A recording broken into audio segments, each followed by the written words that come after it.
આ દ્રશ્યો ગીર સોમનાથ જિલ્લાના તાલાલાના છે। ગીર પંથકમાં ત્રાટકેલા માવઠાએ ખેડૂતોની મુશ્કેલી વધારી દીધી છે। અહીં જાવંત્રી ગામે અશોકભાઈના ખેતરમાં પડેલું લસણ પલળી જતા ભારે નુકસાની વેઠવાનો વારો આવ્યો। ખેડૂતનું કહેવું છે કે આગાહી હોવાથી તેમણે લસણ ઢાંકી દીધું હતું।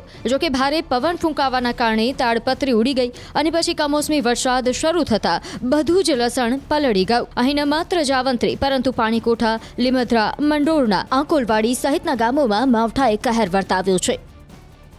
ફરી એક વખત ગીર સોમનાથ જિલ્લાની અંદર વરસેલા કમોસમી વરસાદે તારાજી સર્જી છે અને ખેડૂતોને મોંમાં આવેલો કોળિયો છીનવાઈ ગયો હોય તે પ્રકારના દ્રશ્યો છે તે પણ સામે આવી રહ્યા છે। હું સીધા આપને દ્રશ્ય બતાવીશ કે આ જે ખેડૂતનો પાક છે કે જે અડદ અને મગનું વાવેતર કર્યું હોય તેમના ઉપર કમોસમી વરસાદ પડવાને કારણે હવે આ અડદ મગ છે તેમના રોગ જીવાતો આવવાનો ડર છે। તો સાથે સાથે એક આશ્ચર્યચકિત કરી શકે તેવા દ્રશ્યો પણ સામે આવી રહ્યા છે, કારણ કે ગીર પંથકની અંદર બહુ ઓછા ભાગે ખેડૂતો છે તે લસણનું પાકનું વાવેતર કરતા હોય છે, પરંતુ આ ગીર પંથકનું આ જાવંત્રી અને પાણીકોઠા ગામ છે ને અહીંયા ખાતે ખેડૂતે 10 વીઘાના પાક છે તેમનું વાવેતર કર્યું હતું, લસણના પાકનું વાવેતર કર્યું હતું, પરંતુ આ લસણના પાક છે તે હાલ કમોસમી વરસાદ જે વહેલી સવારે ગીર પંથકની અંદર વરસ્યો હતો અને તેમની અંદર આ સંપૂર્ણ પાક છે તે નાશ પામ્યો છે। જોઈ શકાય છે આ પાકની અંદર જે કમોસમી વરસાદ વરસ્યો છે, અચાનક આવેલો જે કમોસમી વરસાદે છે એ ખેડૂતની કમર તોડી નાખી છે। ત્યારે આપણી સાથે ખેડૂત છે તેઓની સાથે વાત કરીશું કે અંદાજે કેટલું નુકસાન છે, કેટલા વીઘાનો પાક હતો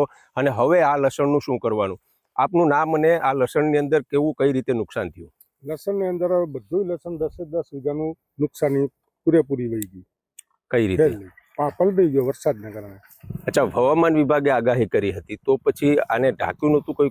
કોઈ વસ્તુ થયા વારો જ ન, પવને બધું ઉડાડી દીધું। ઢાંકેલું હતું ઉડી ગયું, પવન પહેલા આવ્યો ને પછી વરસાદ આવ્યો। કેટલા વાગે વરસાદ હતો, કેવું હતું વરસાદ? 4 વાગે પવન બહુ આવ્યો ને 4 પછી વરસાદ આવ્યો। અચ્છા, હવે આ પાણીમાં પલળી ગયું છે તો આમાં કઈ રીતે કેટલું નુકસાન છે? નુકસાન આમાં 80% 70% નુકસાન થશે।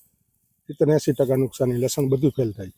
તો આ હતા ખેડૂત અને તેઓનું કહેવું છે કે 70-80% લસણનો પાક છે તે સંપૂર્ણપણે નાશ પામશે, કારણ કે મોડી રાત્રે એટલે કે વહેલી સવારે જે 4 વાગે ભારે પવન અને વરસાદ વરસ્યો છે તેમને કારણે જે તેઓએ તાલપત્રીથી ઢાંકેલું હતું તે પણ સંપૂર્ણ ઉડી ગયું અને ત્યારબાદ જે વરસાદ પડ્યો અને વરસાદના કારણે આ લસણનો પાક છે તે હવે સંપૂર્ણ ફેલ જશે। દિનેશ સોલંકી, ન્યૂઝ 18 ગુજરાતી, ગીર સોમનાથ। દ્વારકા પંથકમાં કમોસમી વરસાદે ધમાકેદાર એન્ટ્રી કરતા ભર ઉનાળે જ અષાઢી માહોલ સર્જાયો છે। છેલ્લા 2 દિવસથી સતત પડી રહેલા માવઠાએ વાતાવરણમાં ઠંડક ફેલાવી હતી, પરંતુ ખેડૂતો માટે મુસીબત ઊભી થઈ છે। મહત્વનું છે કે ભારે પવન સાથે અચાનક ખાબકેલા વરસાદને કારણે દ્વારકાના બજારોમાં પાણી ફરી વળ્યા। રસ્તાઓ પર પાણી ભરાતા લોકો અને વેપારીઓને અવરજવર કરવામાં મુશ્કેલી પડી, તો શહેરના નીચાણવાળા વિસ્તારોમાં પાણી ભરાવાની સમસ્યા વધુ ગંભીર બની। સતત બીજા દિવસે પણ દ્વારકા અને આસપાસના પંથકમાં કમોસમી વરસાદ વરસતા ખેડૂતોમાં ચિંતાનો માહોલ છે। ખાસ કરીને તૈયાર પાકને નુકસાન જવાની ભીતિ ખેડૂતો વ્યક્ત કરી રહ્યા છે। તો આ તરફ હવામાન ખાતા દ્વારા પણ રાજ્યમાં 2 સિસ્ટમ સક્રિય થઈ હોવાની વાત કરવામાં આવી, જેના કારણે રાજ્યના વિવિધ પંથકમાં ભર ઉનાળે ધોધમાર વરસાદ વરસી શકે છે।